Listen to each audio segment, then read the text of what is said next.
Esta chamada está sendo gravada.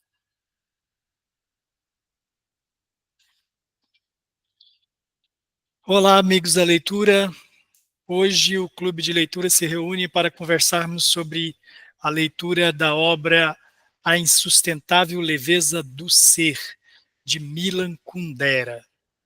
Por garantia da Lei 3.709, LGPD, Lei Geral de Proteção de Dados, salientamos que os presentes para todos os fins de direito autorizam a utilização das imagens e vozes constantes em gravações, fotos e filmagens decorrentes da participação na reunião do Clube de Leitura do Tribunal de Justiça Emeron, nesse dia 2 de setembro de 2025.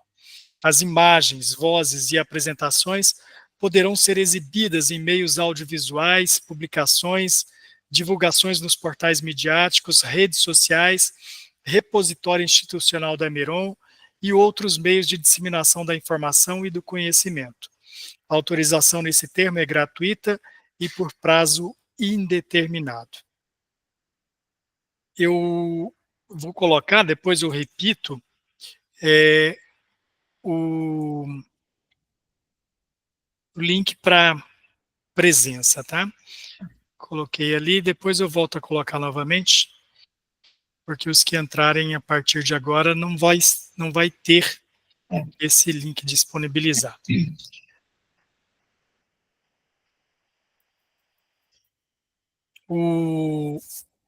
A Insustentável Leveza do Ser, a sugestão dos leitores Diógenes Machado e Miriam Martins.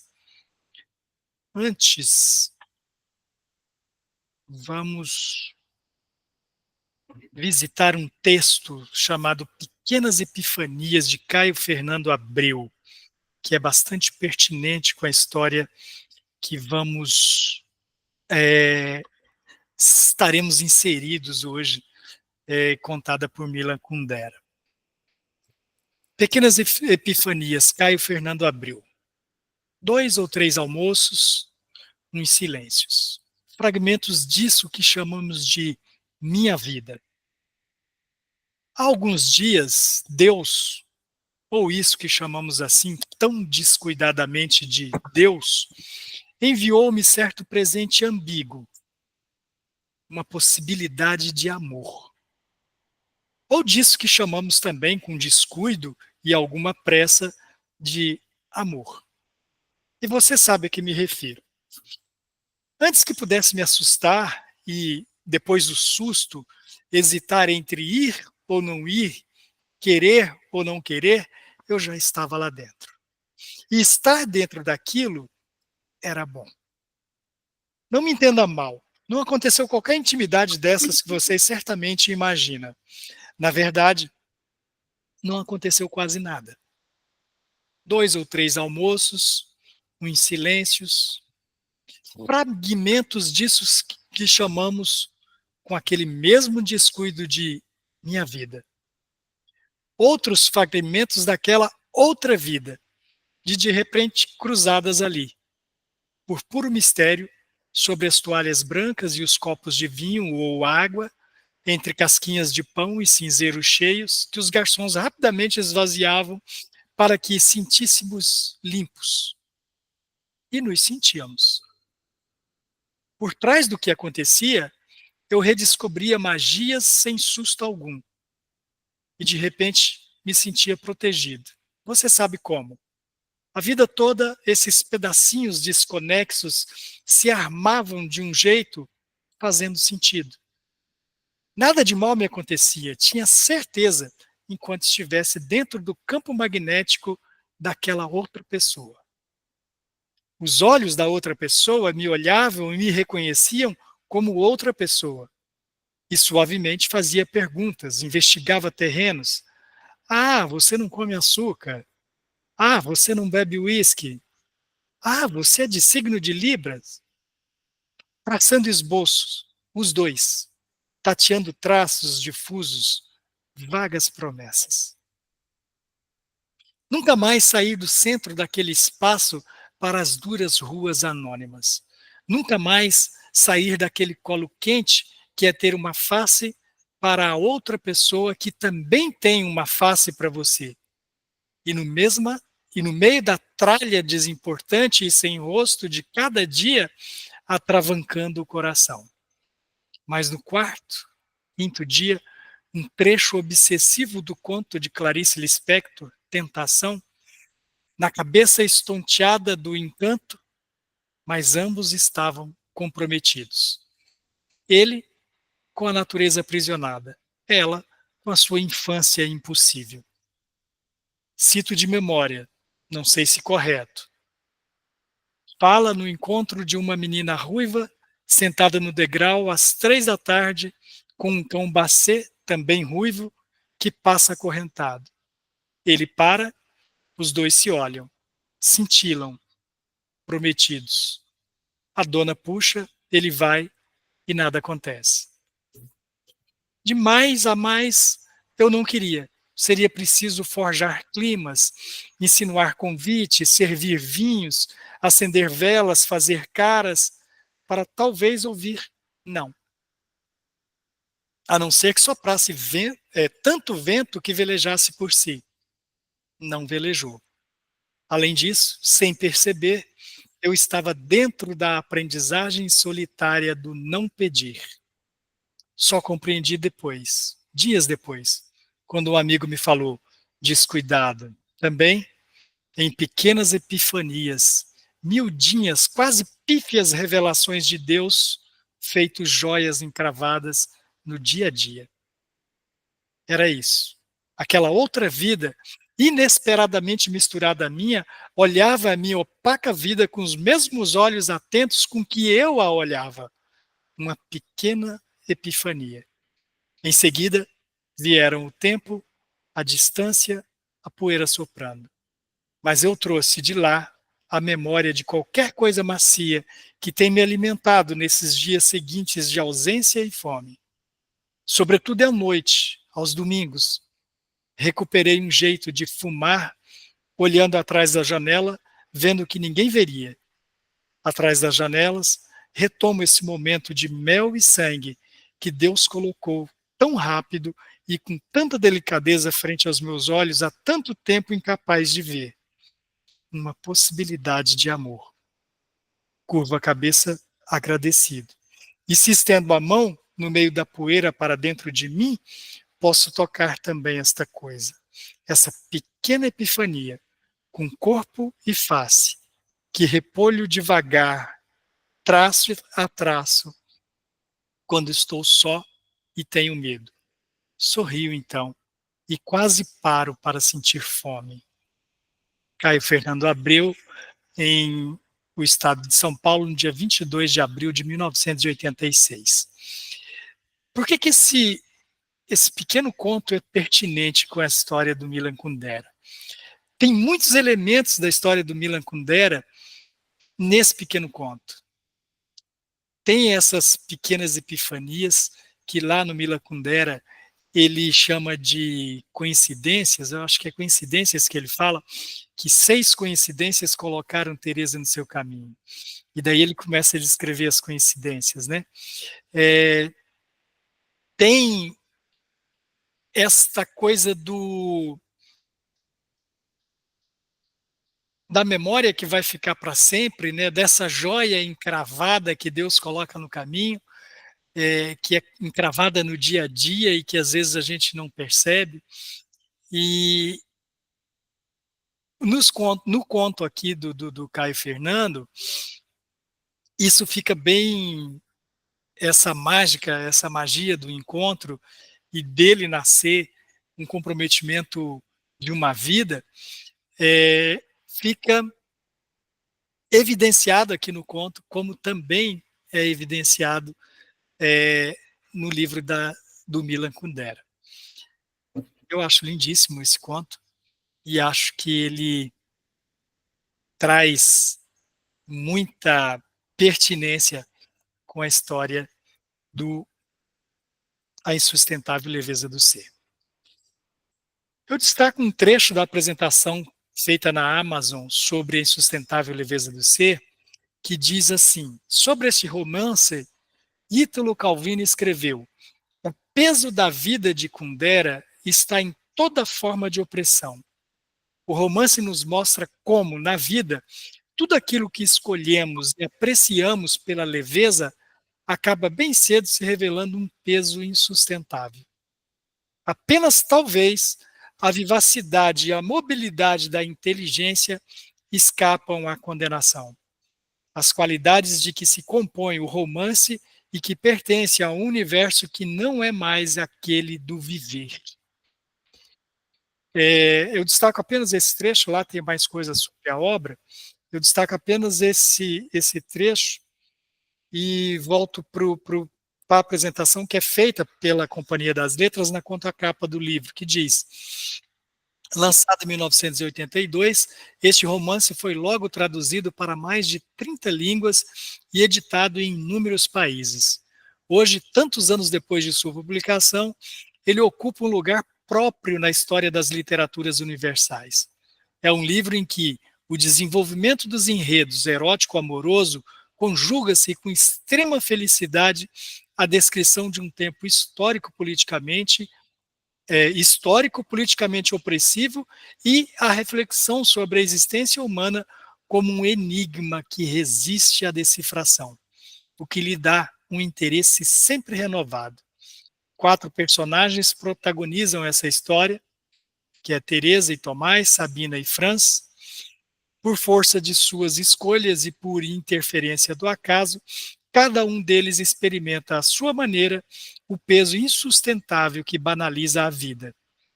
Esse permanente exercício de reconhecer a opressão e de tentar amenizá-la.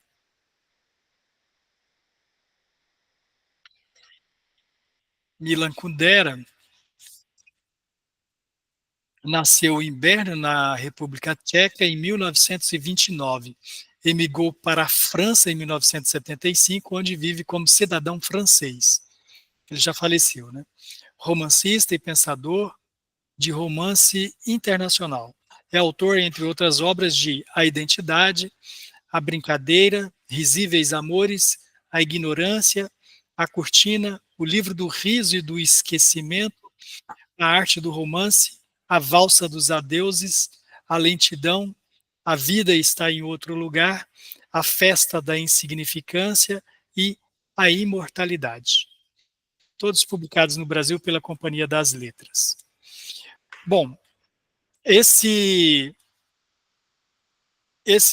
romance, A Insustentável Leveza de Ser, como dito aqui na contracapa, ele traz a história de 4 personagens. Eu diria 5, mas eles destacam aqui 4, que é o romance da Teresa do Tomás e da Sabina e do Franz. O Tomás é um cirurgião e a Teresa é uma garçonete numa cidadezinha do interior. A hora que vocês quiserem interromper, fiquem à vontade, tá? Numa cidadezinha do interior. E ele, por algumas que ele descreve, as 6 coincidências, o chefe dele teria que ir para essa cidadezinha do interior e ele acabou que adoeceu, ele não pôde ir, então o Tomás foi. E ao chegar lá nessa cidade, ele faz o que ele tinha que fazer na cidade, enquanto espera o horário do trem, ele vai numa cafeteria. E nessa cafeteria, ele conhece Teresa. E eles conversam. E ali nessa conversa do bar, ele sai do bar, e ela já tinha se interessado por ele, ele sai do bar, e ela sai do bar e senta no banco, e vê que ele está sentado no banco em frente à cafeteria. Ele vai e senta no banco, ela senta no banco com ele, e eles começam a conversar. E dali surge uma amizade, e ele dá um cartão para ela. Depois nós veremos que o Tomás tinha uma facilidade muito grande, né, para a conquista. E essas conquistas sempre terminavam na cama, né? E ele dá um cartão para ela. O dia que estiver em Praga, não me procure. Ela, logo, semanas depois, vai para Praga. Telefona para ele e diz que está em Praga. Na verdade, ela foi para Praga para se encontrar com ele. E ele estava realmente encantado com ela, tanto que ele usa muito uma expressão: eu vou abrir a minha a porta do meu coração, né, para que ela entre com a vida dela. E é mais ou menos assim, talvez não seja exatamente. E ela loucamente aparece em Praga, telefona para ele e fala: eu estou em Praga, a gente poderia se ver. Ele fala: olha, hoje eu tenho um compromisso, que ele estava de plantão. Ele disse que poderia ter adiado o compromisso, mas ele deixa para amanhã. E daí no outro dia eles se encontram. Ele dá o endereço dele, ela vai para a casa dele, e nesse encontro nesse primeiro que eles se veem lá no apartamento, eles já se entregam um ao outro e acontece de haver uma relação sexual. E ela adoece em seguida, ela tem uma febre e ela adoece e ela fica acamada na casa dele. Ele busca a mala dela, com as coisas dela, ele vê que é bastante coisa, como ele havia presumido, ela estava entrando na vida dele, e ela adoece. E nesse adoecer, ele começa a cuidar dela ali na cama dele. E nesse período que ela adoece, ele começa a dormir no sofá. E ele começa a ter uma relação de intimidade com uma pessoa que ele não tinha, sem sexo, porque ela está doente. E ele começa a cuidar dela. E tem uma noite até que ele acorda e ela está segurando a mão dele. Ele deitado ao lado dela na cama e ela segurando a mão dele. É um tipo de intimidade que ele nunca teve, apesar de já ter sido casado. Mas ele não admitia, ele não conseguia dividir a cama assim, compartilhando o corpo dessa maneira, né? E daí ela estava com a mão dele presa às mãos dela. E daí você começa a perceber uma série de envolvimento que nasce a partir dali. Ele procura por uma amiga dele, que é a Sabina, e a Sabina arruma, a Teresa, é, depois de se curar, ele procura pela Sabina. Essa Sabina é uma artista plástica e ele sempre a visita. Ela é uma visita frequente, uma visita sexual frequente que ele faz à casa de Sabina. E nessa visita ele pede para que arrume, se ela souber de alguma colocação para Teresa, que ele precisava arrumar uma colocação para ela para emprego. E a Teresa arruma um serviço para ela num laboratório de uma revista, um laboratório fotográfico.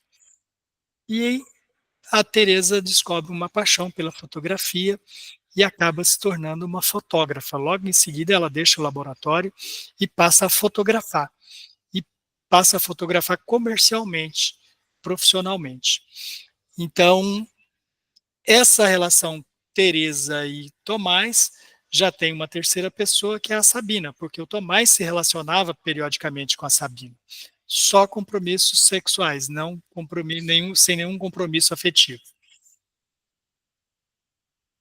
Até porque a Sabina tinha um compromisso afetivo que era com o Franz. O Franz era... Eu não lembro a ocupação do Franz. Ele era um professor universitário. Ele era um professor. E ele era casado com uma outra pessoa que é... Ai, não lembro agora o nome. Fugiu o nome que é o nome francês. Pode falar. Marie Claire, não é? Isso. Uhum. Marie Claire. Marie Claire. É. E tinha uma filha também, que era Anne alguma coisa. E dessa relação do Franz e da Marie Claire, não, Franz e... Não é? Não, é Sabina e Franz, né? Estou fazendo confusão, você está certo. Uhum. E então havia um casal, Franz e Marie Claire, havia a Sabina, que relacionava com a... que formava um triângulo amoroso naquele casal, Franz e Marie Claire, e também a Sabina fazia o triângulo amoroso do casal Sabina e Tomás. Ou seja, o que ligava os dois casais era a Sabina, que se relacionava com os dois homens destes dois casais. E aí começa o enredo. E nesse enredo se desenvolve porque Praga é invadida pelos russos. Praga tinha um governo comunista, mas, dado os conflitos internos, os russos invadem para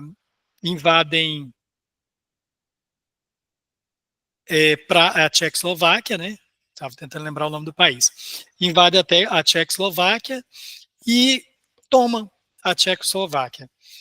E dessa revolução política começam os conflitos individuais. Sabina, Tomás e Teresa tiveram que sair de Praga, daí eles vão para a Suíça. O Franz foi para a França, né? E já tinha negócios na França, né? Que a mulher dele tinha galeria na França, se não me engano, era isso. Então eles vão para a França, então começa os conflitos. E só que Sabina não se identifica com a Suíça e ela acaba voltando. Isso faz com que o Tomás volte também para Praga. E ali desenvolve toda uma questão de perseguição política, por causa de um artigo que ele havia escrito para uma revista, em que ele fazia uma análise do mito de Édipo, né, da lenda de Édipo, aquela lenda grega, né, sobre Édipo. Ele tece ele faz uma análise bem interessante em que ele traça um paralelo do mito de Édipo com os comunistas da Tchecoslováquia. Por quê? Porque quando isso ele escreve antes da invasão, mas quando o regime soviético caminha para Lenin, para Stalin, e Stalin se torna um homem extremamente horroroso no sentido dos males humanitários que ele promovia, né? Um genocídio, toda aquela questão inegáveis, né? Do genocídio soviético promovido por Stalin. Todas as perseguições de Stalin. Então, com essa descrição desse cenário de horror promovido pelos soviéticos, os comunistas tchecos, eles argumentavam muito de que eles não tinham culpa, porque eles não sabiam que eles se tornaram comunistas na época de Lenin, porque como é que eles sabiam que Stalin seria um ditador tão sanguinário, né?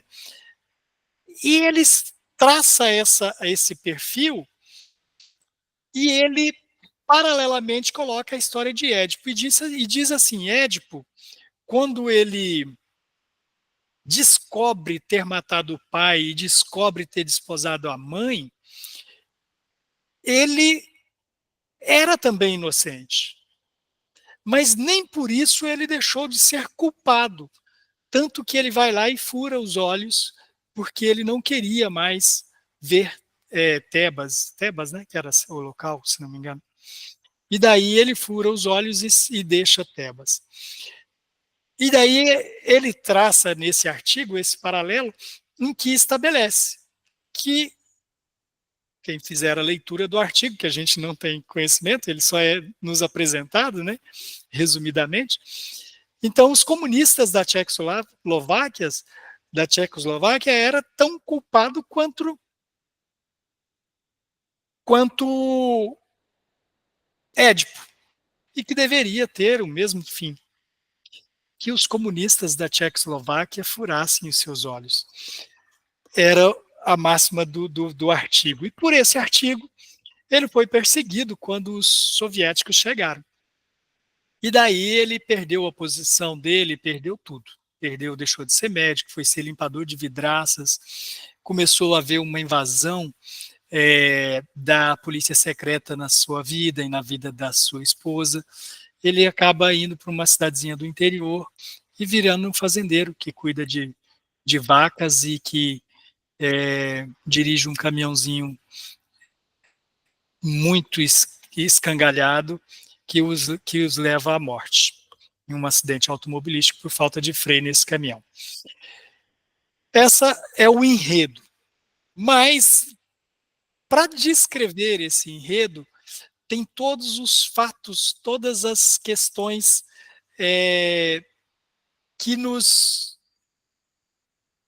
levam ao título do livro, que é A Insustentável Leveza do Ser, que é nessa versão da Companhia das Letras, que é uma companhia, que é uma versão de bolso, né? Eu amo capa de livro, eu gosto de capa, e esse ilustrador aqui, que é o Jeffrey Fish, eu gosto especialmente da capa dele, tem várias capas muito boas, já trouxemos algumas aqui. Nossa, aqui, que linda. É dele também? Não, linda. Sim, é Praga, eu acho, né? Deve ser. Uhum. Eu adoro capa de livro e eu analiso as capas, eu fico buscar um sentido para por que o ilustrador colocou aquilo. E nessa eu não entendo o porquê da cartola aqui. Porque... a cartola da Sabina. Não, né? era um chapéu coco. O chapéu coco? É um chapéu coco, então eu não... não é não, né? Por que não é um chapéu coco aqui na capa, sabe? Esse é o meu questionamento. Por que eu não entendo essa capa?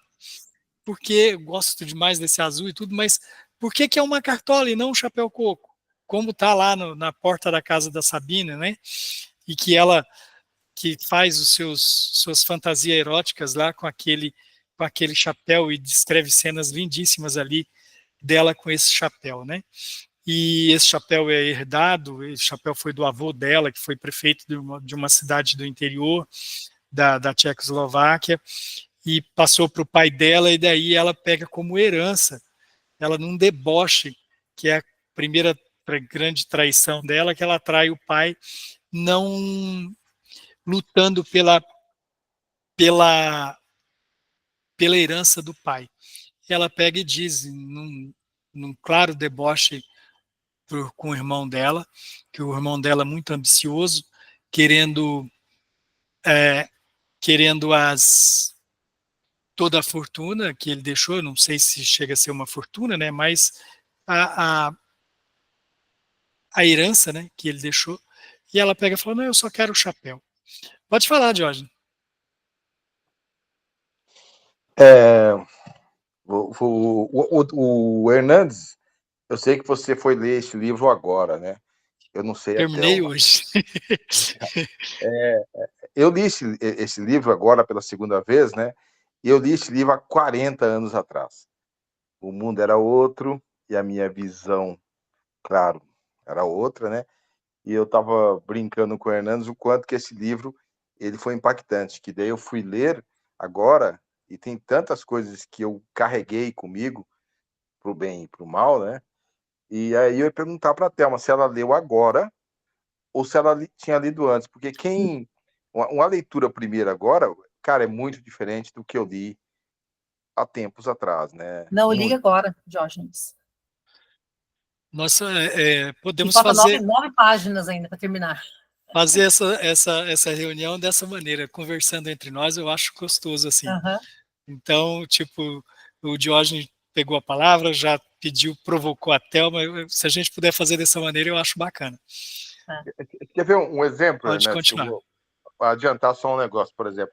Você lembra que um dia que nós estávamos conversando na sua casa, eu falei assim que o amor depois de uma certa idade, ele é o encontro de duas cegonhas, ou então você tem os vagões que você carrega e tal, não é? Sim, dos fusquinhas e dos vagões. Fusquinhas, dos vagões e tal. Né? Isso.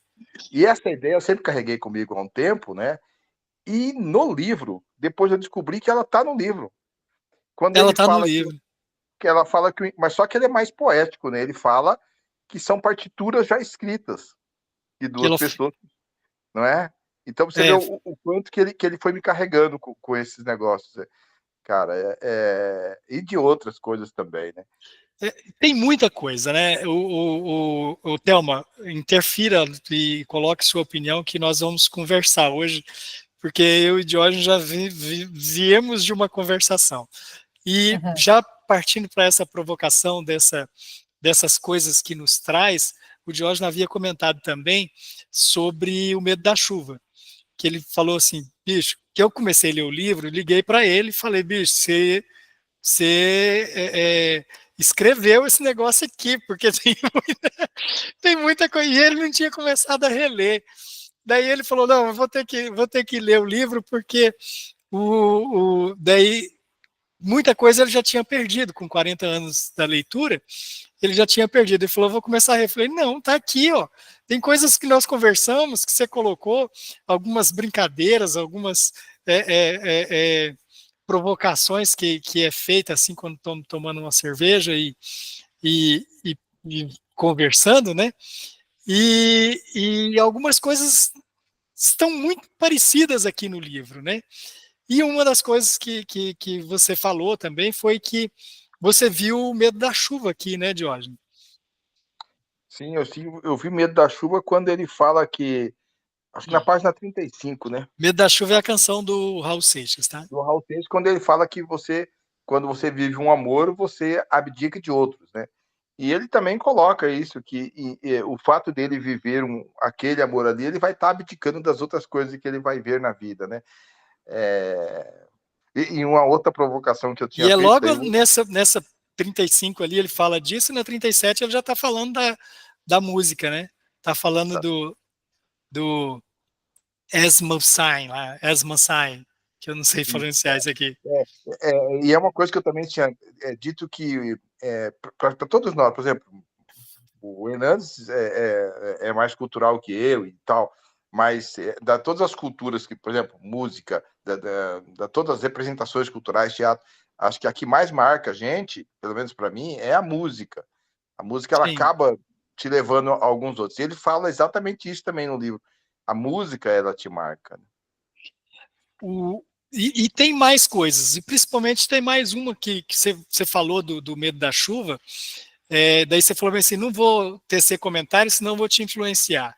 Né? E daí eu também estava com uma, falei, não vou tecer comentários, senão vai influenciar. Que é a música Maçã, do Raul, que inclusive é a primeira música de parceria, né? Não, a primeira foi Al Capone. Mas a música A Maçã, que é uma das primeiras de Paulo Coelho e Raul Seixas, ele fala como? Ele fala, deixa eu até buscar aqui, ele fala, se eu te amo e tu me amas, um amor a dois profana o amor de todos os mortais.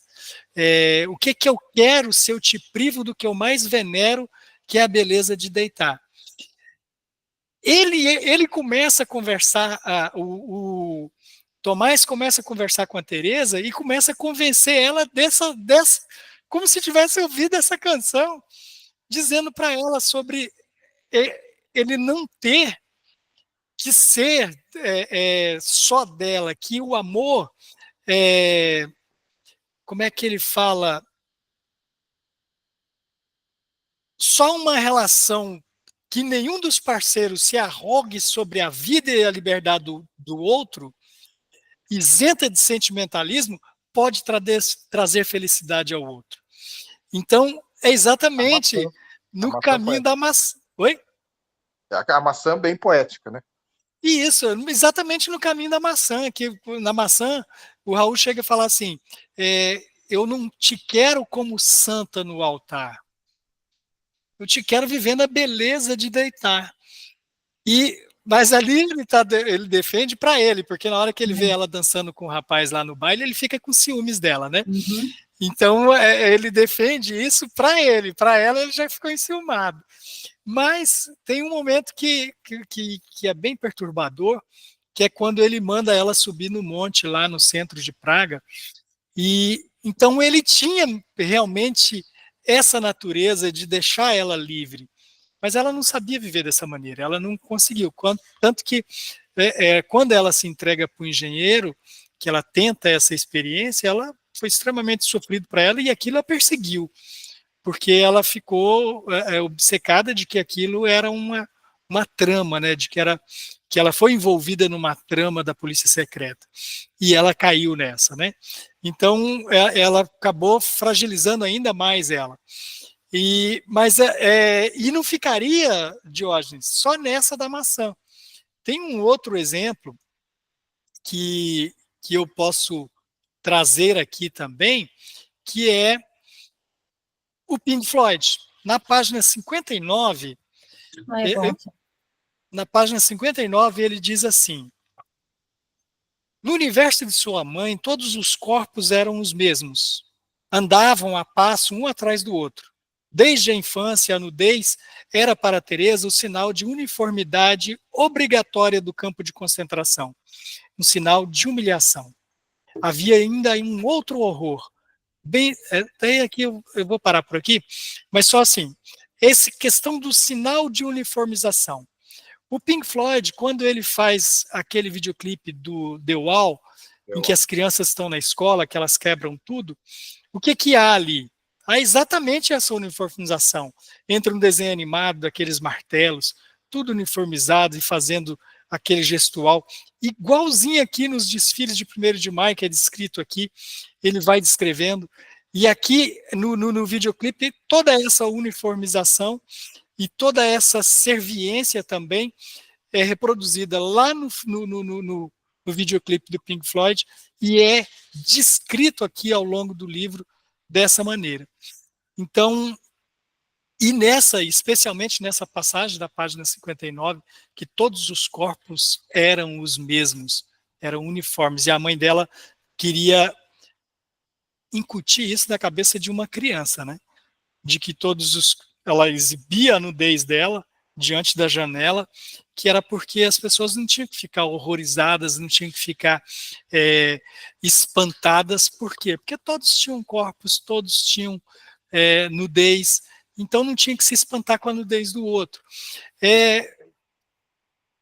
Da 96 ele fala também. Hã? Da 96 ele fala das manifestações também, que todo mundo está repetindo os mesmos gestos. Do 1º de maio, né? Ele fala muito disso aí. Uhum. E então essa questão da influência e principalmente dessa questão de uma época, né, Diógenes? Você colocou aí, você leu há 40 anos atrás, ou seja, você leu logo depois do lançamento, que isso aqui é de 82 ou 84? 82, mas aqui no Brasil chegou, acho que eu li em 86, sim. Aqui ele está como 84, né? Deixa eu ver, agora eu não sei quando que foi na França, né? Mas você coloca esse período, quando você pega a história, parece que ela está sendo escrita nos anos 70. Mas tudo bem, quem está escrevendo não é o Kundera, tem um narrador aqui, que ele é onisciente, né, que ele conhece ali todos os sentimentos e todos os pensamentos das personagens, e esse narrador tem essa... Parece que ele está nos anos 70, né? Faz referência aos anos 60, mas ao que parece aqui ele está nos anos 70, porque ele dá algumas questões históricas ali, né? Mas o livro, antes disso, ele é um livro que eu não estou seguindo aqui cronologicamente, tá? Então, na hora que vocês quiserem interromper, fiquem à vontade, viu? Todos vocês presentes aí que quiserem interromper, fiquem à vontade, porque eu não vou seguir uma cronologia, eu estou seguindo aqui mais por assunto, assim, a maneira que eu vou... E outra que eu dividi com o Diógenes, é que o livro começa com essa provocação, com uma lei nietzschiana, né? Que Nietzsche propõe Nietzsche propõe uma provocação que é a lei do eterno retorno. E o que seria a lei do eterno retorno? Para Nietzsche, o eterno retorno, a vida seria um eterno retorno. Claro que ele está fazendo uma provocação para que a gente reflita sobre isso, não que ele está dizendo que é isso, né? Seria um eterno retorno, em que as pessoas viveriam um episódio ou uma vida e aquilo se repetiria infinitamente. Para que ele propõe isso? Ele acha, na provocação dele, se nós vivêssemos dessa maneira, nós faríamos de tudo para viver melhor, porque nós não viveríamos numa constante agonia. Por exemplo, se essa vida fosse angustiante, você não repetiria essa angústia pela eternidade. Então você tentaria viver de uma maneira que a sua vida fosse digna de ser vivida. Então você teria um zelo com essa vida e faria escolhas mais positivas para que a sua caminhada seja feliz nessa passagem pela Terra. E sempre feliz para que se repetisse eternamente. Mas o Kundera subverte essa ordem quando ele propõe o seguinte. Ele falou, mas se essa permanente repetição vulgarizar os fatos, de que forma?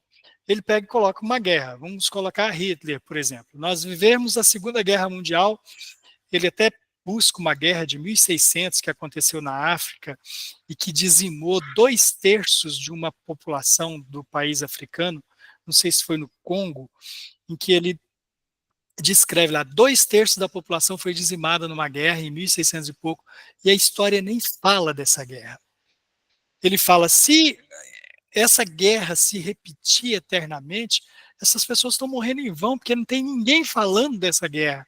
Já se passaram 300 anos, quando ele escreve, né? Ele fala, já passaram 300 anos e as pessoas continuam morrendo. Então você banaliza essa crueldade.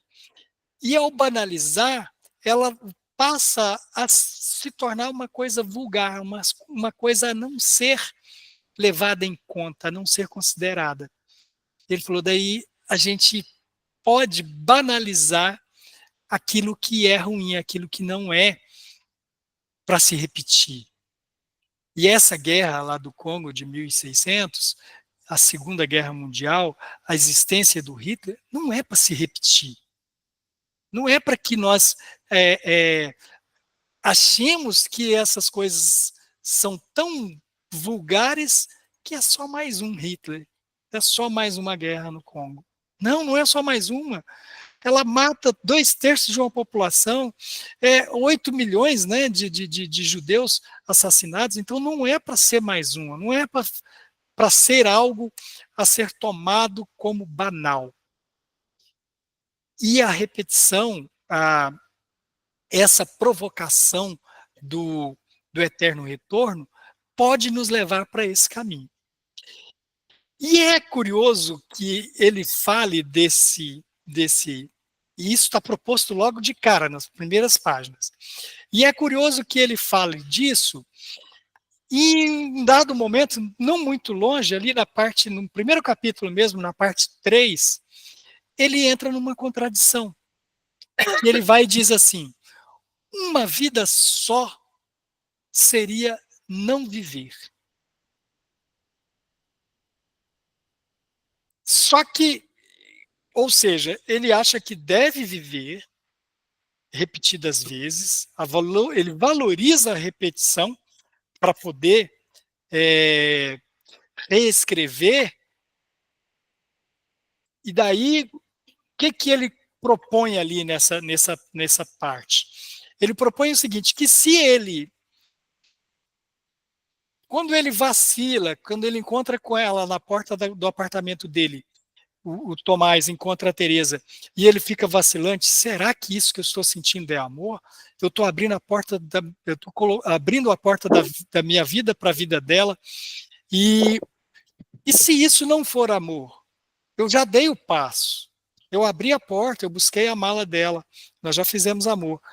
E agora, se isso não for amor? Ela já entrou na minha vida, eu já entrei na vida dela.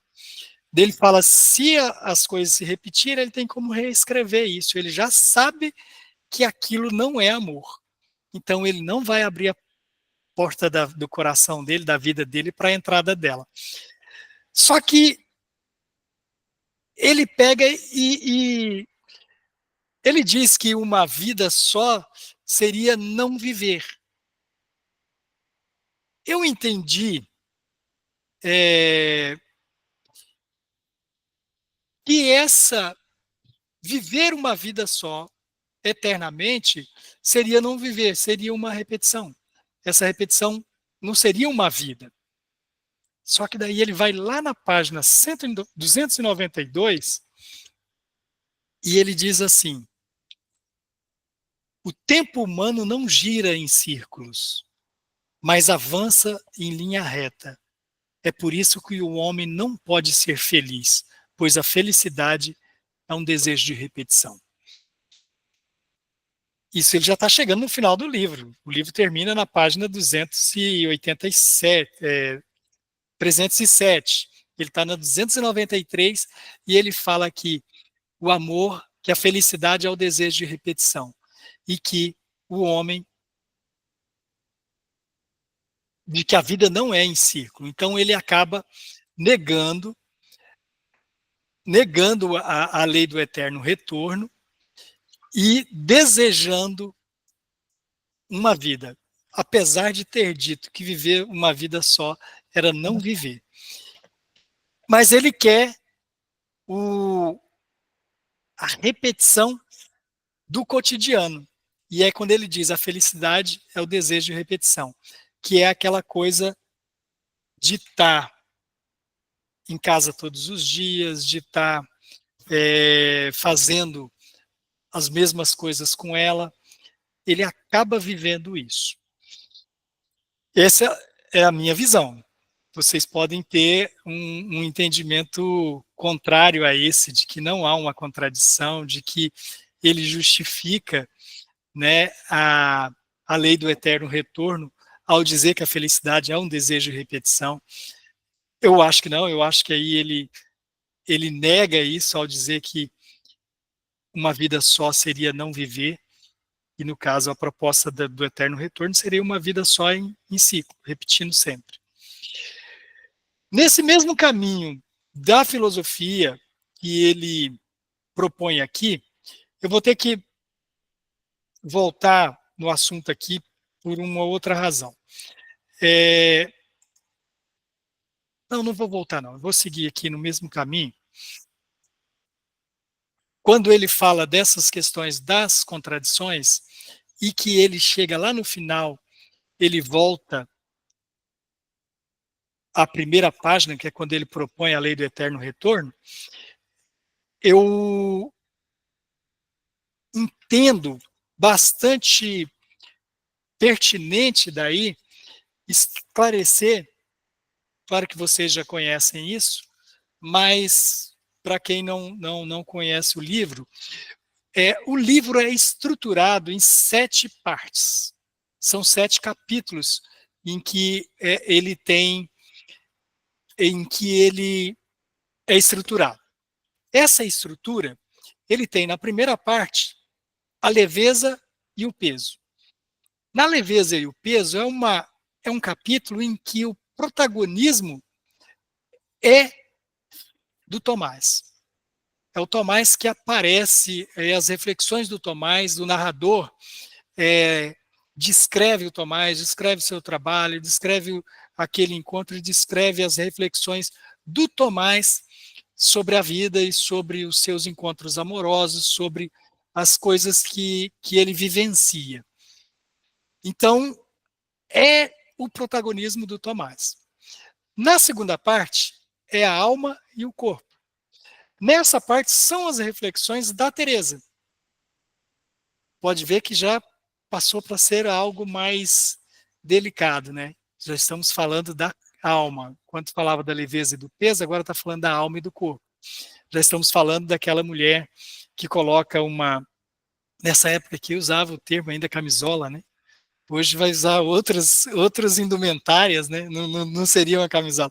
Mas coloca uma camisola e fica na frente do espelho, admirando seu corpo e tentando ver ela ali, né? Isso é uma outra questão, porque ela geralmente quando ela está diante do espelho, ela não está vendo ela está vendo a extensão da mãe, mas ela procurava por ela no espelho, por isso que ela fazia isso, não por vaidade, nem tanto por vaidade, muito mais para se encontrar, para se enxergar no espelho, né? Então ela ficava com aquela camisola, tentando ver no espelho. A Sabina também fazia isso, né? De colocar o chapéu coco e ficar nua diante, colocava o espelho no chão, andava a pedido do Tomás, ela andava sobre aquele vidro e tal. Então a segunda parte é dedicada a Teresa, a alma e o corpo. Na terceira parte, as palavras incompreendidas é a voz, o protagonismo da Sabina. É quando a Sabina, apesar de já ter entrado na história logo no começo, é quando a Sabina, você vê as impressões da Sabina, como a Sabina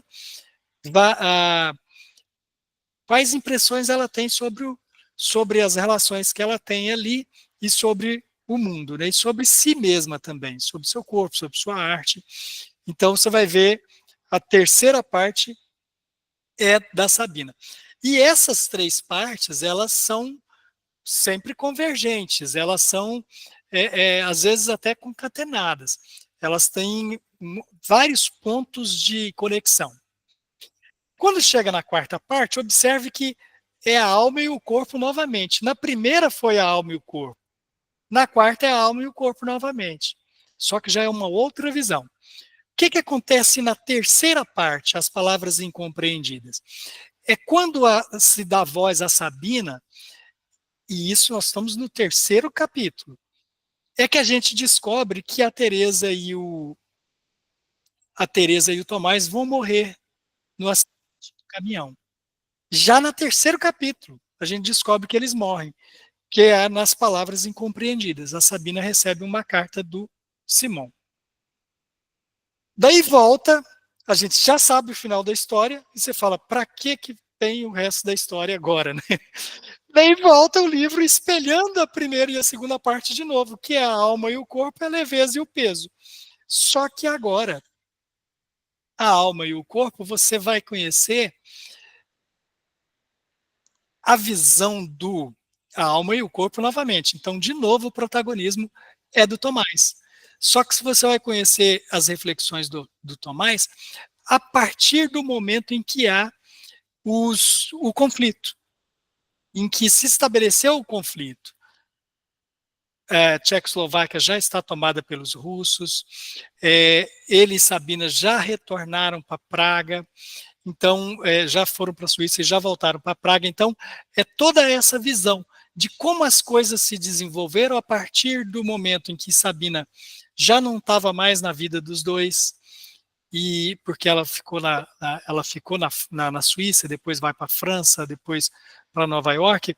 Então, quando você vê essas reflexões aqui do Tomás, você já vai ver as reflexões já com outras mulheres, já não tem Sabina aqui.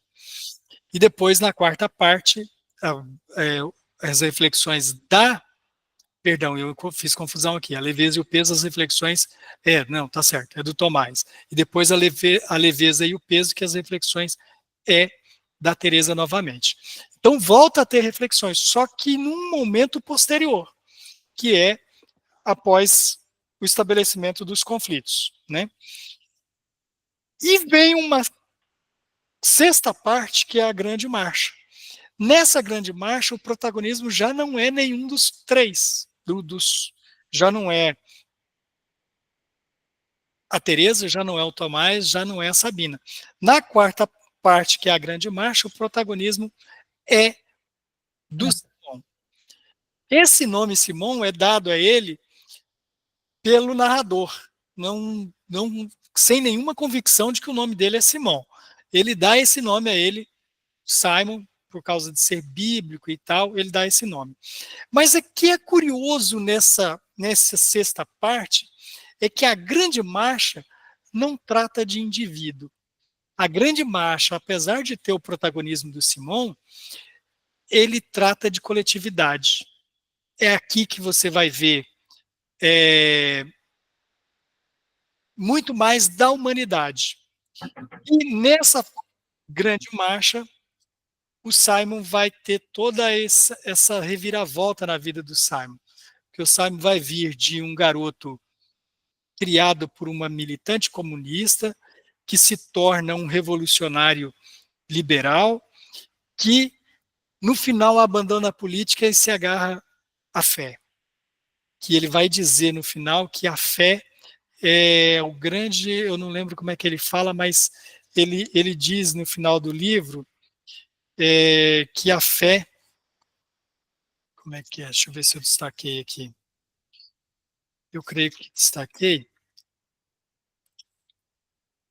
Ô, gente, eu estou falando, vocês me interromper.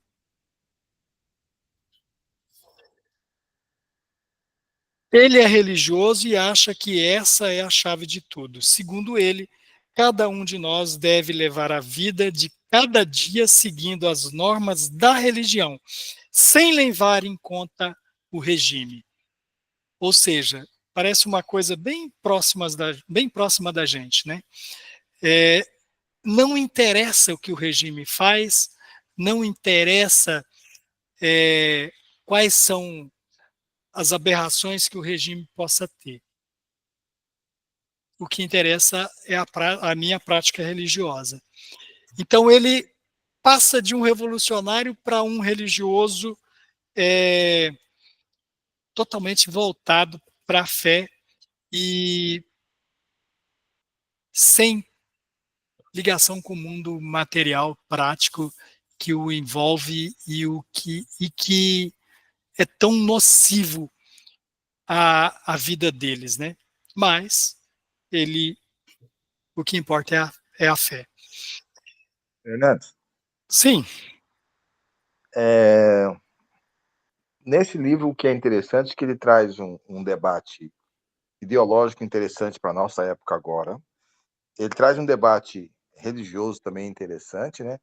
Permeado nessa história desses personagens, onde tem alguns deles só são felizes na traição, e a história da Teresa e do Tomás é aquela história do amor, onde eles vão abdicando cada um pouco para chegar ao final.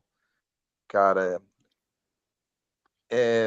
mas eu ainda até ia falar com você que algumas pessoas não iam conseguir ler esse livro numa época dessa, ou por ideologia, ou por religião, porque ele traz um debate pesado, às vezes, duro para você ler o livro e continuar seguindo no livro, se você for apegado a alguma dessas coisas. Sim. É por isso que eu disse que era muito próximo de nós. Está muito presente alguns conflitos que existem aqui. E é incrível, Diógenes, como esse cara é avante no seu tempo, tá? Claro que ao tratar de política, de fé, e ao tratar dessa questão moral, né, porque ali é muito presente a questão do corpo aqui, no livro todo o corpo está muito presente, então nós temos aqui bandeiras muito presentes nas nossas relações diárias, cotidianas, que é essas três coisas, a política, a religião e a moral, né? O pânico moral e essas coisas. Mas não só isso. Se você pegar, ele tem uns momentos ali no final em que ele vai falar. Deixa eu ver aqui se eu acho. Ele fala, onde eu tomei nota desse aqui. Não, acho que eu não anotei. Mas ele vai dizer o seguinte. Deixa eu ver aqui.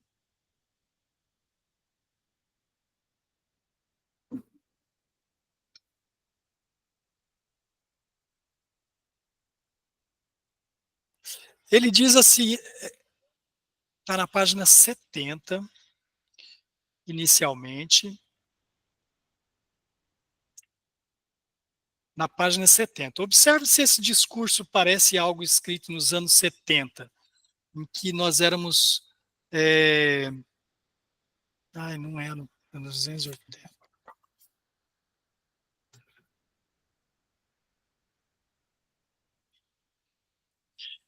Esse direito nos parece natural porque nós é que estamos no topo da hierarquia. Mas bastaria que um terceiro intrometesse no jogo, por exemplo, um visitante vindo de outro planeta a quem Deus tivesse dito: tu reinarás sobre as criaturas de todas as estrelas, para que toda a evidência do Gênesis fosse posta em dúvida. O homem atrelado a uma carroça por um marciano, imagina, ele está colocando aqui, ele está denunciando aqui que seria maus tratos nós colocarmos um cavalo para puxar uma carroça. Daí ele está colocando que, se nós fôssemos visitados agora por um marciano, que tivesse uma Bíblia na mão, igual às nossas Bíblias, que um Deus o autoriza a explorar outro animal,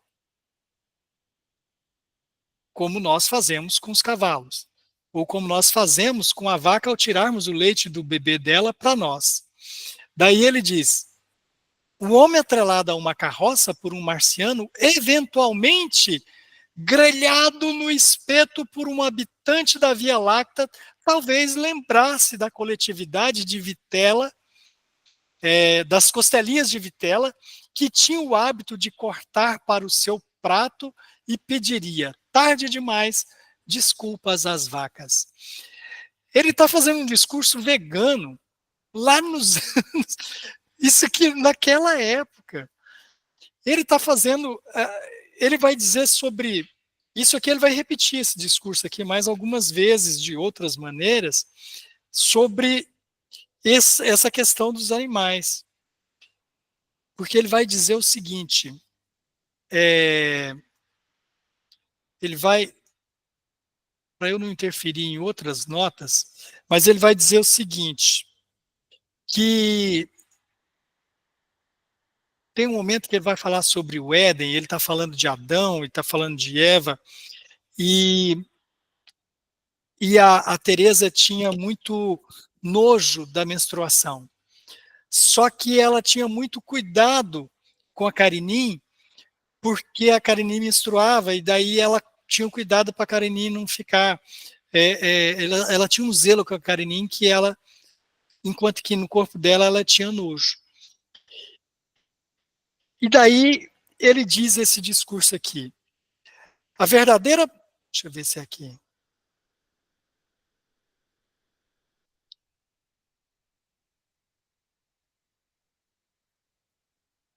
Não, não é.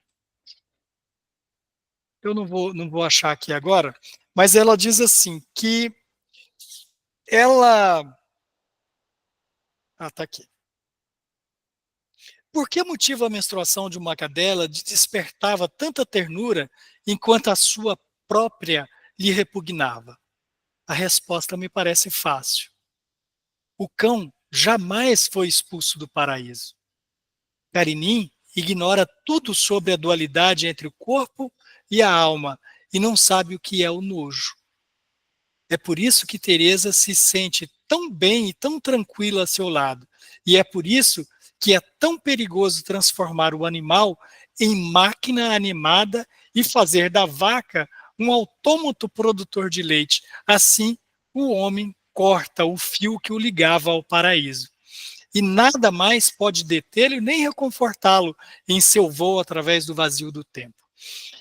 Então, de novo, ele volta a falar sobre essa questão vegana e sobre esse império do homem sobre os animais, sobre esse poder de explorá-los como força de trabalho e explorá-los também como fonte de alimento para nós, né?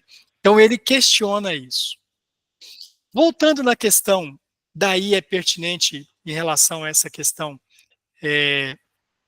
do vegano e em relação ao que foi dito por ti pelo Diógenes sobre a que você colocou sobre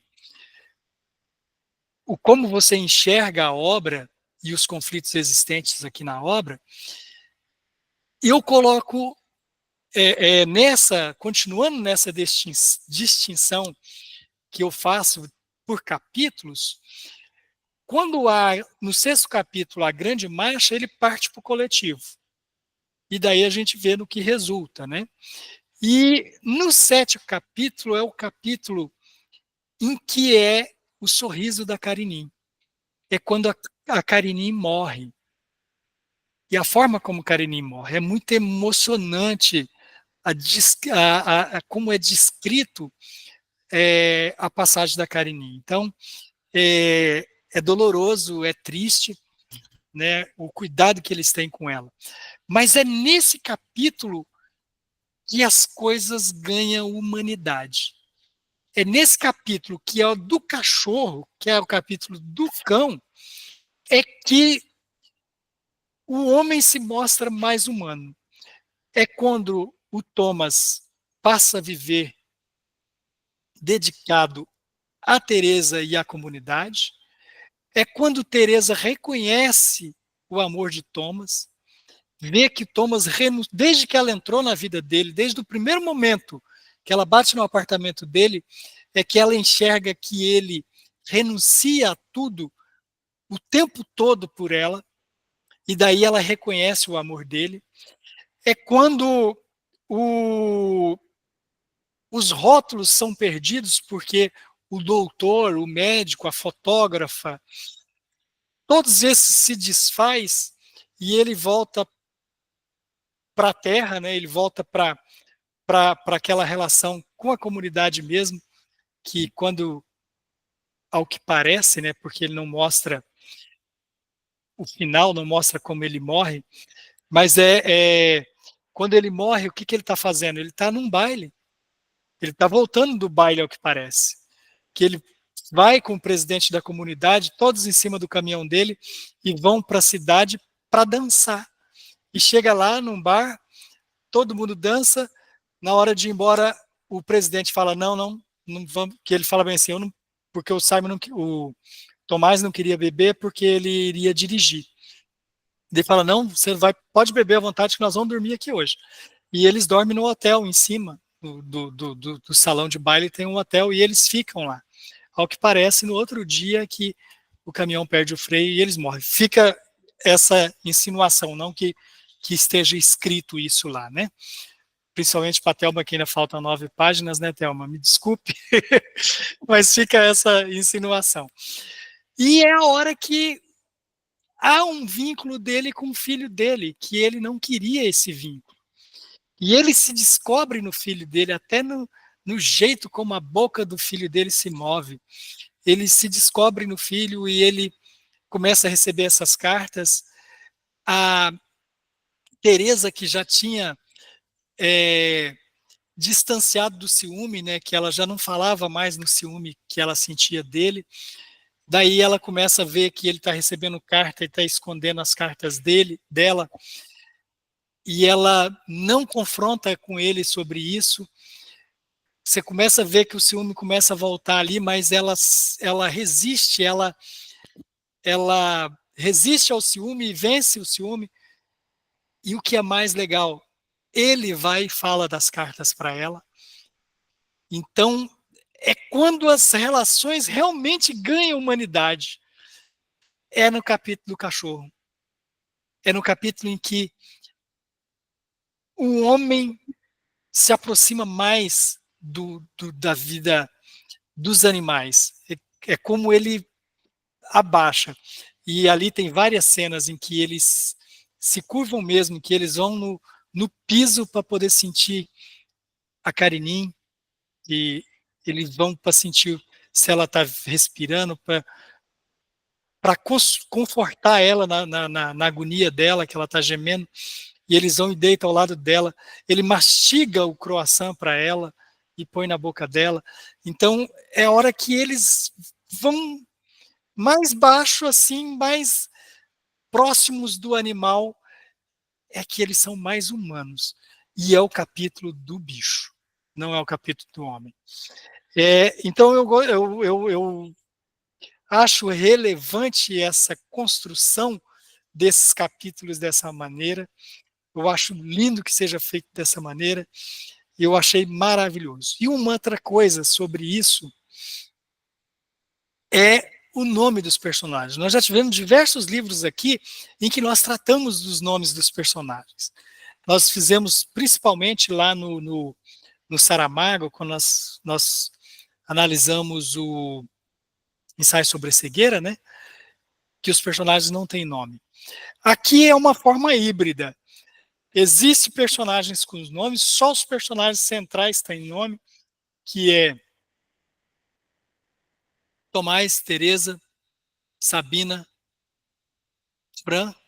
Franz, a esposa do Franz e a filha do Franz, que tem nome. O Simon recebe o nome pelo narrador, mas não tem um nome na história. Na história não aparece ninguém chamando ele pelo nome. Sempre é ele é o filho do... que eles estão numa sala sendo interrogados. O Tomás está sendo interrogado pelo filho e pelo jornalista. E pelo... Então, tem 3 pessoas na sala, o filho, o jornalista e não sei o quê. Então, é sempre assim. Num dado momento, que é no capítulo da Grande Marcha, ele dá o nome dele de Simon por causa de uma passagem bíblica, daí o narrador dá o nome dele de Simon, mas ele em nenhum momento é chamado de Simon. Nem o pai dele chama ele de Simon, ele fala, meu filho está escrevendo para mim. Daí ele conta para Teresa que tem recebido cartas do filho. E o que seu filho tem dito? O que ele está fazendo? Que daí é quando a gente descobre sobre a questão da fé. Sim, quem foi a Thelma que falou? Não. É o Diógenes. O cachorro e o porco têm nome. O porco do presidente da comunidade tem nome, e a Carinim, que na minha opinião, eu até falei no começo aqui, quando é apresentado na contracapa, fala dos 4 personagens, para mim são 5. Porque a Carinim tem que entrar na história como uma personagem protagonista aqui. Porque muita coisa se desenvolve no entorno da Carinim. Desde a chegada da Teresa, que ela chega com o livro da Ana Karenina na mão, já anuncia a presença da Karenina ali. E a Karenina depois recebe o nome de Karenin por causa do livro da Ana Karenina, né? Então, Diógenes, você que esteve atento a isso também, uma coisa que eu não entendi foi isso, porque geralmente quando o personagem não tem nome, a gente, eu não sou escritor, estou falando a gente, mas na literatura, quando o personagem não tem nome, é porque você quer dar a ele uma projeção de, como é que é a palavra? Estereótipo. Você está dando a ele tem uma palavra melhor, que não seria estereótipo, seria... irrelevante. Não, é quando o personagem... Então, é isso que é curioso, porque aqui, quando ele é irrelevante, ele fica sem nome. Mas é o contrário. Na literatura, em regra, é o contrário. Quando você quer dar ao personagem uma característica que corresponde a uma classe, como é que a gente fala? Tem uma palavra para isso,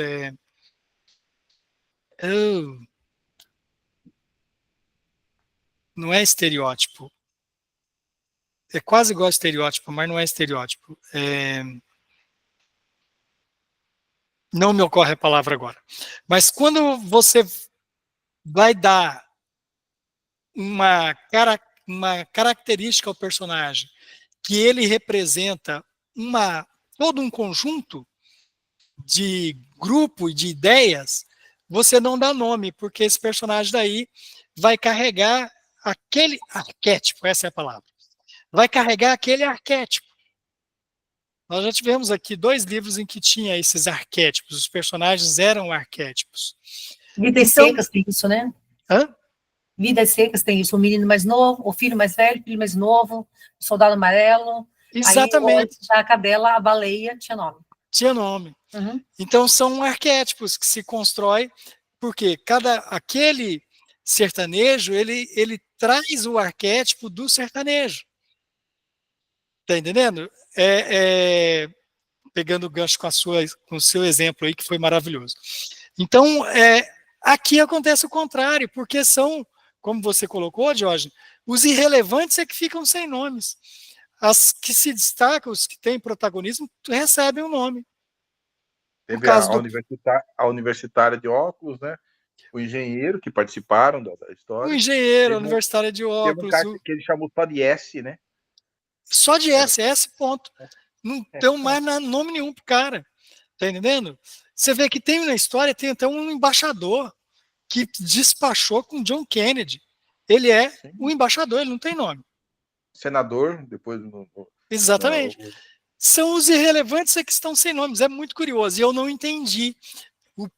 Como eu gosto de analisar essas construções, isso eu acabei não captando, sabe?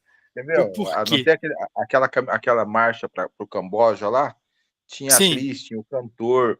É o único personagem que tinha nome naquele negócio todinho. Tinha fotógrafo. O fotógrafo morreu, só tinha o Frank com nome. O resto Só era o tudo... Franz que tinha nome.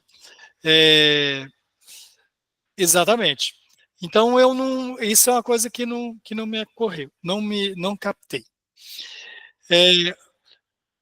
A Thelma está muito silenciosa hoje, viu, Thelma? Não, estou só ouvindo aqui. Mas pegando o gancho, já que você falou de mim aqui, ó.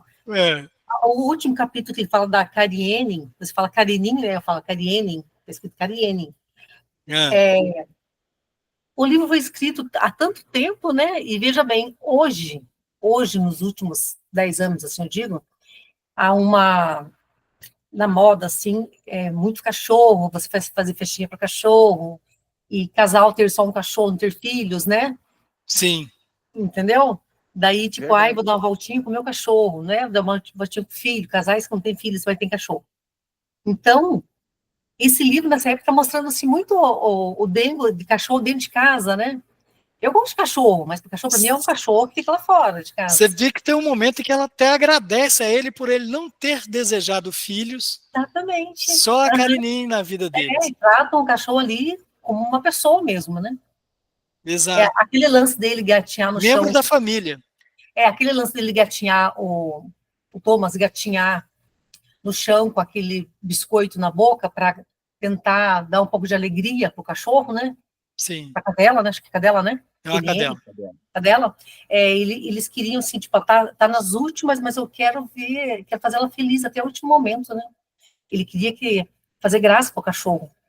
Sim. Estavam os dois ali como se fosse um pré-luto, né? Fazendo de tudo, tanto que ela fala, vou tirar leva a máquina fotográfica, a gente vai dar uma volta, para guardar de lembrança. Ela não gostou, não levou a máquina, né? Sim. Porque ela falou assim, você está falando como se estivesse já morrendo. Então depois ela se arrepende disso, né? Porque ela viu que ela estava... Quando ela reconhece o amor dele, e daí ela avalia esse instante e ela julgou errado. Ela falou, né, que ela deveria ter levado a máquina. Porque em algum momento ele também se ofende, porque ela comentou alguma coisa sobre a... Ele se ofende quando ele vê ela fazendo os riscos de onde faria a cova. A cova, daí né? É a hora que ele traz aquilo de volta e fala bem assim, você não queria nem que tirasse foto, agora você está antecipando a morte da nossa... Isso, então, até ali tem um sentimento muito grande por um cachorro, uma cadela, e hoje está muito em alta isso, né? O pessoal se apegando muito ao animal e chega a sofrer, assim, mais que você tem por um sobrinho, de repente, né? Como um membro da família mesmo, né? Um livro desse. Como membro da família mesmo, e algo que para nós antecipou, né? Em muitos anos isso, né?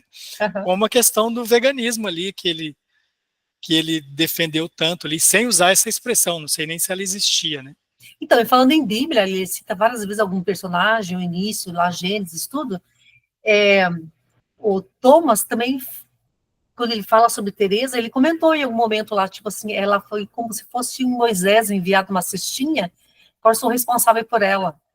Ela repete várias vezes, ele repete várias vezes Ele repete. essa imagem, né?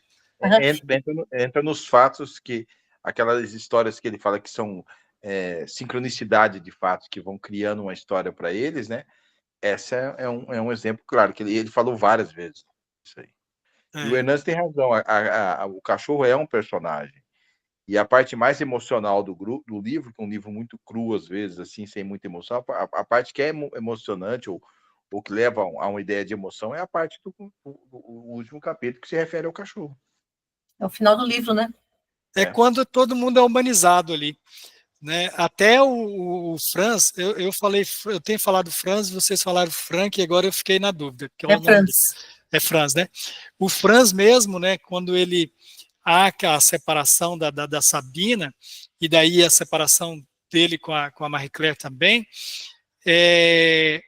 ele passa a viver algo muito mais sólido com a estudante de óculos, né? Estudante de óculos.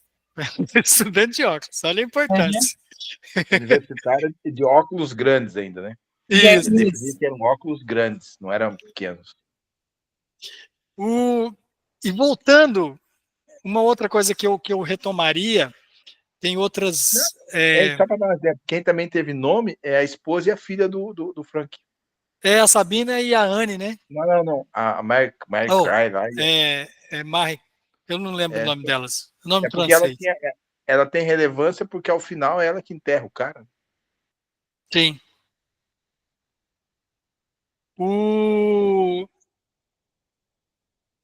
Uma questão que eu achei muito interessante também, que também envolve a filosofia, é quando ela faz a Sabine, a Teresa, ela faz muita reflexão sobre o corpo, né? Porque ela tem um trauma trazido pela mãe, e tem um momento que ela está na frente do espelho e ela está olhando para o rosto dela e ela começa a pensar: se cada dia crescesse 1 milímetro no rosto dela, em quanto tempo ela deixaria de ser ela? Né? Ela fala assim, e isso, ela faz aquele comentário ali na frente do espelho, uma análise para si mesma, e isso não é algo tão superficial. Isso é ele trazendo filosofia para dentro do texto dele. Tem na filosofia aquela questão do navio de Teseu. É um paradoxo do navio de Teseu, né? Que o navio de Teseu, ele envelheceu muito, tinha uma tábua que precisou ser recolocada. E recolocaram uma tábua que estava podre e foi substituída. Depois teve uma segunda tábua que estava apodrecendo um caibro, e precisou recolocar aquele caibro, foi substituído aquele segundo caibro. Depois, num dado momento, o mastro precisou ser substituído porque ele quebrou. Daí não dava para emendar, colocar um novo mastro. Com o tempo, o navio continuava existindo, continuava sendo um instrumento utilizável e utilitário, mas quando ele ainda era o navio de Teseu, já que todas as tábuas, toda a madeira, todos os pregos, todas as correntes e cordas já haviam sido substituídas, dado o tempo em que ele foi utilizado e à medida que foi... E ele ainda era um navio de Teseu. A Teresa, ao fazer essas reflexões na frente do espelho, ela, sem usar dessa expressão, porque ela não está fazendo essa reflexão, ela só fala sobre crescer, sua pele aumentasse 1 milímetro por dia. Até quando teria Teresa diante do espelho? Mas ela traz para a reflexão do leitor a questão do envelhecimento. Porque diante do espelho ali estava uma mulher muito bonita, um corpo bonito, né? Ela era muito bonita. E até que ponto a pessoa ainda é aquela pessoa à medida que ela vai envelhecendo? Tem um livro muito bom, que é também um filme muito bom. É melhor, é melhor até assistir o filme, porque o livro é extraído do filme, não é o contrário, que chama Para Sempre Alice. E o filme ele vai mais profundo nessa reflexão, porque ele não vai falar só sobre envelhecimento, ele vai falar sobre memória. E ele faz a seguinte reflexão, né? Se você perde a memória, porque a Alice no filme, ela tem Alzheimer. Ela muito jovem desenvolve a doença de Alzheimer, o mal de Alzheimer, né? E então ela vai perdendo todas as suas memórias. Eu já até falei desse livro aqui nas nossas reuniões. Há um ponto em que ela não fica sem memória nenhuma. E nesse caso, o que existe ali ainda é a Alice? Porque ela envelheceu, ela perdeu as suas lembranças. O que restou dela, da Alice naquele corpo? Ainda é a Alice? E quando a Teresa faz isso na frente do espelho, que inevitavelmente nos leva a pensar sobre o envelhecimento, porque você está diante de um corpo bonito, refletindo sobre as mudanças do corpo, e questionando até quando a Teresa estará ali,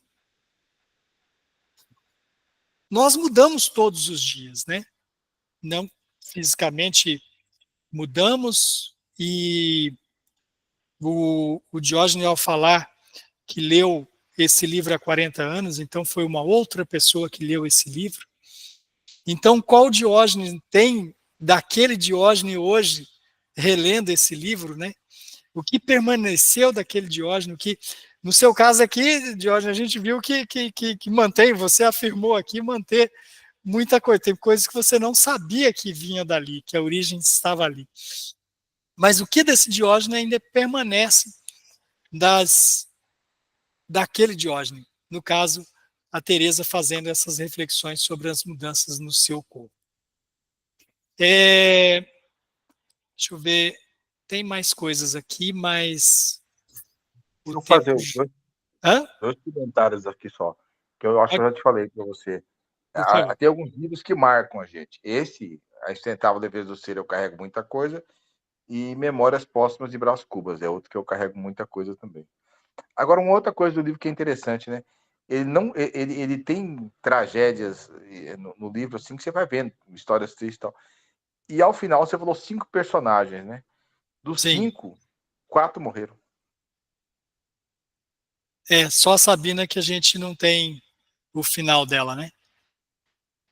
Os outros todos a gente tem o final. É verdade. E uma outra coisa, Diógenes, que daí depois a gente vai ter que colocar nas nossas conversas, é o maniqueísmo, né? Que também vai para o campo da filosofia. Que o livro ele é todo, o tempo todo, desde os títulos dos capítulos até em todas as reflexões, ele é maniqueísta, né? Ele está naquele dualismo entre o bem e o mal, entre o claro e o escuro, entre a leveza e o pesado, entre o tempo todo ele dialoga com o leitor nesses termos, né? A alma e o corpo, a leveza e o peso, o claro e o escuro. E o tempo todo ele está fazendo essas reflexões, comentando sobre as coisas nestes termos, né? Sobre a fé, sobre sempre nesses termos, nessa questão do dualismo, do maniqueísmo, né? É aquela coisa meio oriental também, né? Do yin yang, né? Não vou me aprofundar nisso também, mas tem diversos pontos no livro em que a gente vai ter a presença desse maniqueísmo. O que ele fala, ele tem uma frase que ele fala assim, que é ligar um amor à sexualidade foi realmente uma das ideias mais bizarras do Criador. É quando ele coloca... Achei espetacular essa frase. Oi, Hernandes, Diógenes, então sobre, o livro fala sobre, fala não, ele mostrou assim, uma relação de duas pessoas, não falar o casamento, mas é como se fosse um casamento, né? Então, Teresa e Thomas. Aí, Teresa, dentro dessa relação com Thomas, ela foi atrás do engenheiro, né? Ela foi atrás do engenheiro, depois ficou achando que é uma armação ali no bar, mas ela foi, tipo, para ela não funcionava igual o Thomas fazia, que era super normal, né? Ela se arrependeu muito antes da entrega, né? De ter ido atrás. Então, mas era uma relação dos dois. Ela tentou, assim, tipo, sabe que vai ser assim, igual ele, queria ver como que era, né? Mas pro Thomas era normal, mas ele foi deixando, mas ele gostava de sair com outras mulheres, para ele era uma coisa boa. Não era assim que ele tá fazendo mal para Teresa, era uma coisa que para ele era uma coisa assim boa, quanto tomar um copo de água muito gelado, porque tá muito calor e vai para casa, né? É uma coisa que faz bem para ele, que não afeta, né? Não pesa. Para ele é leve. Para ele. Pode falar. Daí Thomas já foi casado, né? Tinha lá o filho, dele deixou porque achava que o filho fosse igual à mãe. Na verdade, o filho não era bem igual à mãe, né? Não tinha mesmo as ideias da mãe, e que eu entendi isso, né? E daí, quando ele se vê com o filho, vê que é a cara dele, né? Tipo assim, bem mais tarde começa um relacionamento com o filho lá do primeiro casamento, assim, toda uma dificuldade. Então, muitas questões nesse casamento, nessa relação da Teresa e Thomas. Aí, Thomas tinha um caso com Sabina tinha um caso com Franz depois, né? E quando surge o pedido de casamento, tipo, vou largar minha esposa para ficar contigo, né? Que o Franz falou que ia largar da mulher para ficar com a Sabina não aceitou isso, né? Não ficou. Foi embora, né? Fechou o apartamento lá e sumiu, por questões dela mesmo, né? E ele ficou. E a mulher dele, a ex-mulher dele, tipo assim, não, ficou feliz, né? Quando o Franz saiu de casa. Ficou feliz, não ficou triste, não. Mas ela ficou com ele depois, no final, ela cuidou do Franz até morrer. Volta a primeira esposa, né, do Franz, que cuidou dele até ele morrer. É aquela coisa, né? A felicidade dela não era pelos mesmos motivos, por exemplo, do Thomas em ficar só. O Thomas, quando ficou só lá na Suíça, em Genebra, ele achou que ia ser uma festa, né?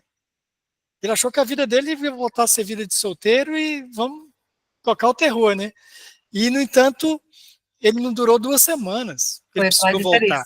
Uhum. Então, é como as coisas semelhantes repercutem de maneira diferente em pessoas diferentes, né? Vamos colocar que Sabine fosse o Thomas de saia, né? Mas mesmo assim não era, porque ela era muito complexa. Ela é um ser humano, então a complexidade é inerente, mas ela era muito complexa para as relações. Ela precisava mesmo daquela solidão, e de repente é um personagem que você vê envelhecer, os outros você acaba não vendo assim decair, né? Ela você vê, né? E ela acaba sendo o personagem que não melhorou. Os outros, você vai ver que os outros melhoraram, né? E ela não, ela vai ficando amarga, vai ficando. Ela foi a pessoa que não. E o eterno retorno não trouxe para ela o benefício da evolução. E aí a Sabina, no papel dela, no papel. Eu estava solteira. Então, tipo assim, o homem trai, a mulher não trai muito. Mas a Sabina não traía ninguém, porque ela era sozinha, né? Então, se ela dormia com o Franz, que era casado, ou com o Thomas, e depois que ele começou a ficar com a Teresa, ela não era, tipo assim, infiel a ninguém, porque ela era livre, né? Sozinha, não tinha compromisso com ninguém. Mas você viu que ela é dito tem um texto enorme ali para mostrar que ela traiu desde que começou a trair o seu pai. Aham. Daí vai descrevendo todas as Isso que traições pesa dela. nela, né? Aham, isso que Todas as... pesa nela. Só que era a única que não tinha uma relação conjugal, né? Uhum. Ela era livre para fazer para as relações amorosas, mas era inerente dela a traição. E Então, que eles... só me ajuda a recordar aí, quando o Franz pediu, falou, vou deixar minha esposa, vamos ficar juntos. Aquela palavra juntos, vamos morar junto, vamos viver junto. Ela fugiu, né? Sim, Sim. Chorou, não imaginava aquilo, acho, e chorou. Daí, o que passou na cabeça dela mesmo? deixa eu ver. Diógenes deve lembrar. Ela queria que o Franz fosse mais forte, que mandasse Ai, nela e tal. Como era o Thomas. ela comprava sempre ele com Thomas. Ai, É. tanto que quando ela colocou o chapéu de coco, ele falou, nossa, deu risada, mandou tirar, né? Sim. Daí ele falou assim, ele não é igual o Thomas. Tipo, fez uma comparação, né? É porque Sim. o Thomas ele dava uma ordem para ela logo de início, dispa-se, para se tirar a roupa e tal, né? Dispa-se, E ela achava o outro atleticamente forte, mas que fazia o que ela queria e tal. E não ela dominava, né? não se Não animava. dominava. Ela até descreve um momento que eu acho que ela anda em cima dele, né? Ela fala, o Thomas não aceitaria isso. Mas é curioso isso, você está falando ali da questão do Thomas, né?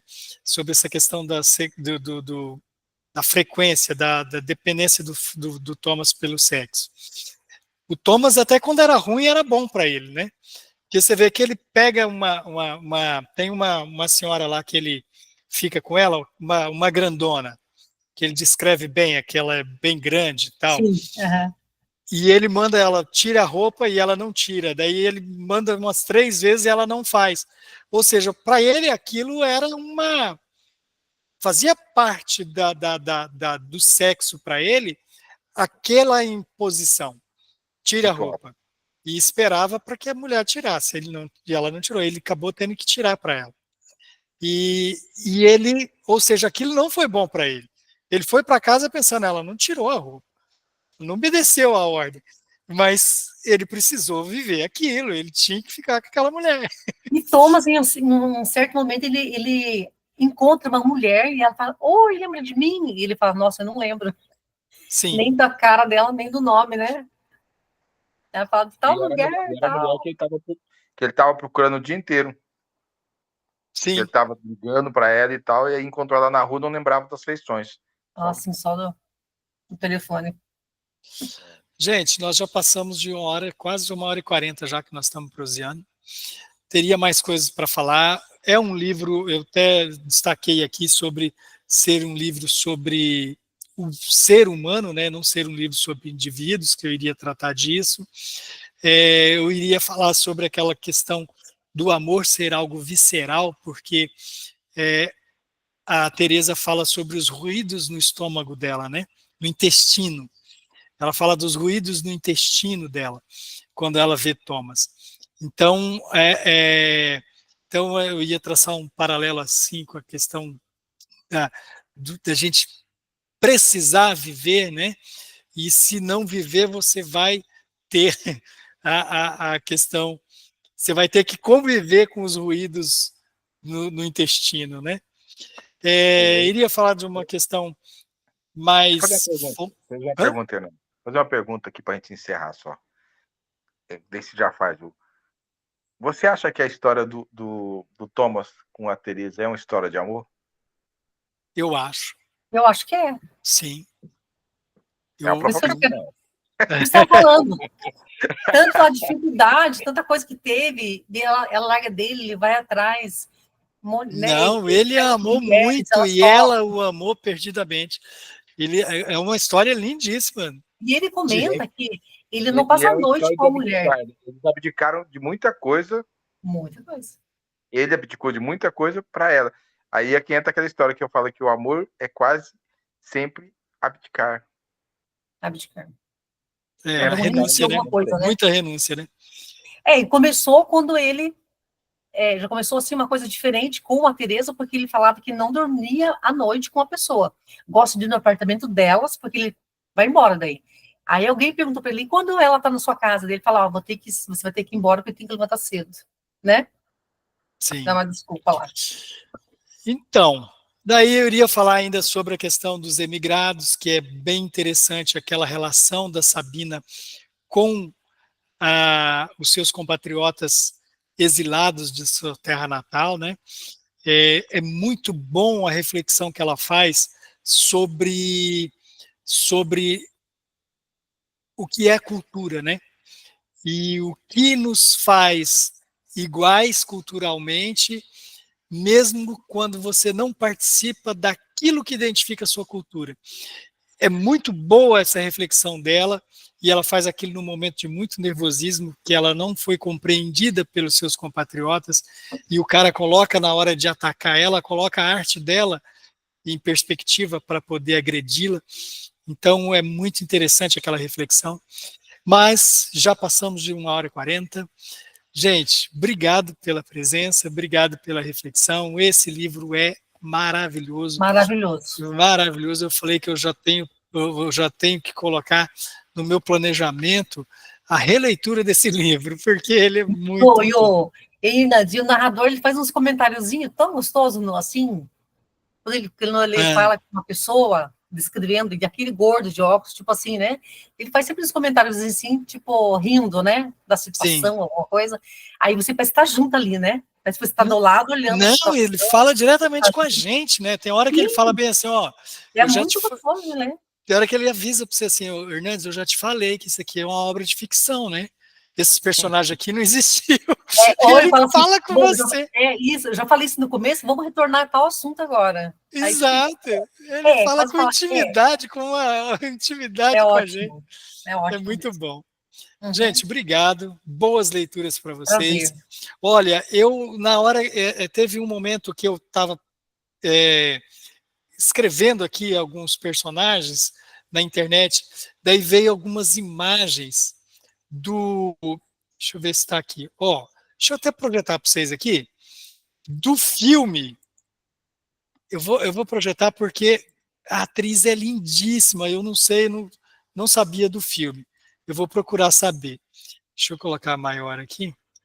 Olha aqui ela fotografando lá na praça que ela fotografa os tanques. Ela é uma atriz francesa, né? Parece. É famosona, mas só que aquela tá bem jovenzinha. Olha aqui, ó, a Uhum. Karenin, eles indo Cariene, pro interior. Cariene, É Karenin. Cariene. Não, não, é Karenin, de Karenina. Pode olhar. A Cariene. cena do espelho, ó, que ela coloca a É, Sabina com o chapéu coco na frente em cima do espelho, para andar em cima do espelho. Ó. Aqui o Thomas, né? Aqui ela, ó, a, chapéuzinho, chapéu a coco, né? Sabina com o chapéu coco. Depois tem a Tereza. Olha que linda que é a Tereza, que atriz mais bonita. Eu vou procurar, quero assistir esse filme. Aqui está o nome dele, ó. O filme eu não assisti, não, mas a crítica na época não foi generosa com ele, não. Foi não? Porque o livro foi espetacular, né? Olha Eu aí o esperava trailer. mais dele.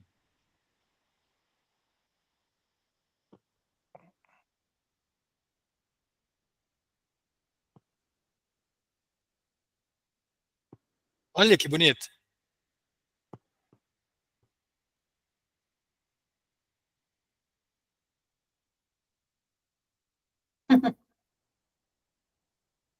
É o Daniel Day-Lewis, o nome dele. É? É, dela não lembro, mas acho que é uma atriz francesa. Se for o Daniel, ele acho que se ele ganhou, acho que 5 Oscars esse cara já, ganhou Oscar pra caramba. Aham. Ele fez o último dos Moicanos. O último Moicanos é com ele, depois fez aquele filme Aham. do Petróleo. Ele fez alguns filmes.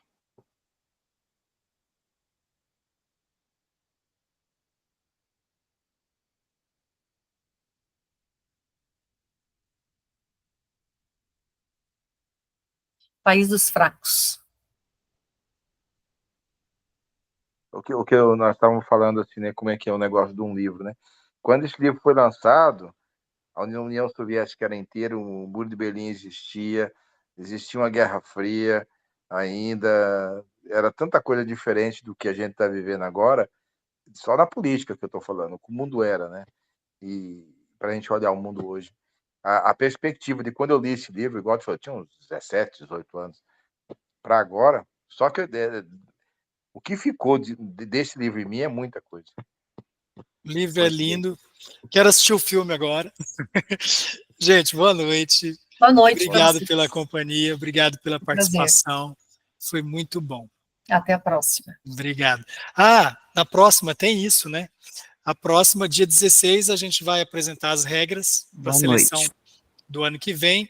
E o próximo livro vai ser Capitães da Areia. Uhum. Até mais. Até Boa mais. noite.